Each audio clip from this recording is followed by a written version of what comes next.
What's up, everyone? It's your boy Money Making Chris back with another banger. And in today's video, we're going to be going over the book, The Richest Man in Babylon. Let's cut to the first scene. So this starts off with the king of Babylon asking his chancellor, hey, we have a problem. We want to be the richest kingdom in the entire world, but only a couple of people within our nation have the wealth. How do we make everyone else wealthy without stealing money from the 5-6 richest people in the world? And so the chancellor and the king talk back and forth, and they basically decide, why don't we ask the richest man in Babylon, how did he accumulate his wealth? And so the richest man in Babylon, Arkad, basically explains that he wasn't always wealthy and that he came up actually in poverty and that any man can learn to be rich. And so the king asks him, well, could you teach 100 people how to be rich? To which Arkad responds, no, all the money's for me. Not really, Arkad didn't say that, but Arkad basically says, yeah, I can teach 100 people how to do it. Easy. Just, over the course of 7 days, I'm going to explain to them my laws, and basically, yeah, that's how it went on. And so that's what we're going to be going over today, the 7 laws. Let's get into it. So the first cure is start thy purse to fattening. All this is basically saying is how to get your pockets fat. And so the main thing that Arkad stresses here to all of his students is to just save this stack of money and save 10% of it. The rest of this money goes to bills, expenses, and all the other stuff you want. This stack never gets touched. And what this does is it basically excites you in order for you to do more things that we'll talk about later on in the video, but it also helps you to start saving money and just have things that you can invest in later on.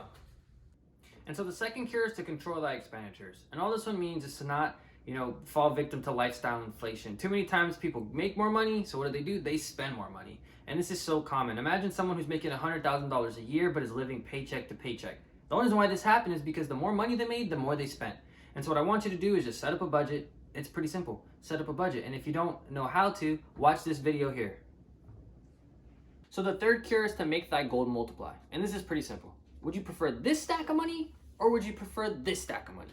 And so what this one is basically saying is to take this stack of money, invest it, and so that it turns into this stack of money. And you could do this by putting it in the stock market and putting it into a safe mutual fund. You could do this by investing into a business that's constantly growing and, making you more money. But this one is so simple, and it's, understated many times because people just put money in the bank and forget about it. But you want this money to work for you, Think about your money like someone actually working for you in order for them to, make more Benjamins. And so that's what this one is. Make your money multiply. So the fourth cure is guard thy treasure from loss. What that means is this hard-earned money that you made, guard it with your life. Don't invest it into scams, pyramid schemes. Don't invest it in some crazy thing that your uncle may have started and he thinks that it's the best thing on the planet. Invest it in solid investments or put it in a bank. Do something with it, but don't lose it, right? You don't want to get this money and then just blow it all away, right? You want to keep this money for as long as you possibly can because you work so hard for it. So guard thy treasure from loss. So the fifth cure is to make of thy dwelling a profitable investment. And say that 15 times and I'll give you $5. Just kidding.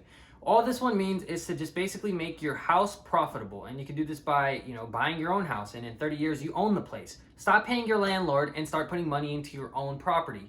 Unless you're renting for me, then you can keep doing that and I can keep getting rich. I appreciate it. Let's keep that going because, landlords like me in the future need to keep making money. I ain't a landlord yet, but I will be soon. And if you need a house to stay, hit me up. And so like I said, all this means is to just stop paying a landlord and to start paying yourself. In 30 years, you'll own a beautiful house with your whole family and everything will be great. And if you need to watch a video on how I bought my first house at just 22 years old, click the link right here. And so the sixth cure is to ensure a future income. And all this means is that you're not 90,000 years old and still working at a grocery store or still working construction. I mean, how many times have you been at a job site or been somewhere and you look at someone who's like 1,000,000 years old moving like a turtle down the hallway and you're like, bro, just stop working. Well, unfortunately, a lot of these people just can't stop working. They didn't save up enough money or they didn't put their money into places where it can multiply and make them more money in order for them to stop working. And if you don't want that to be you, then you got to ensure a future income. This could be through, like I said, investments. This could be through rental properties, having a business that can run on its own or run from your kids or whatever. But you don't want to be, like I said, 1,000,001 and still working, walking around with your cane all broken and stuff, still, hauling concrete or, cutting grass. You don't want that to be you. You want to be able to, when you hit 40, 50, 60, whatever the case may be able to just stop working and enjoy life.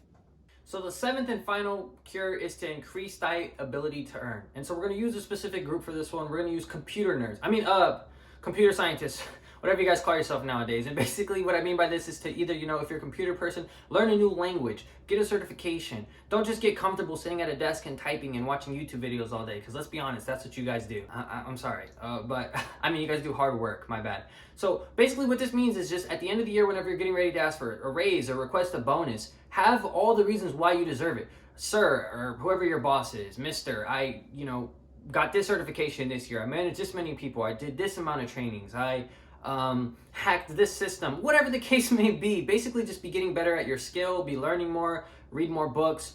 Don't get complacent. And if you hate what you do, find something else. Go to college. And if you think there's something wrong with college, comment below. I'll find you and I'll deliver a hand-delivered RKO just for you. So in conclusion, we went over the book, The Richest Man in Babylon. And basically this book just went over the 7 laws that Arkad taught everyone and how to be the richest man in whatever city it is you're from. Don't come to my city because I'm the richest man on my block and we may have some problems. What I want you to do is like, comment, subscribe, all the good stuff. And if you want to purchase this book, click the link in the description below. It's your boy, Money Making Chris. Out. Peace.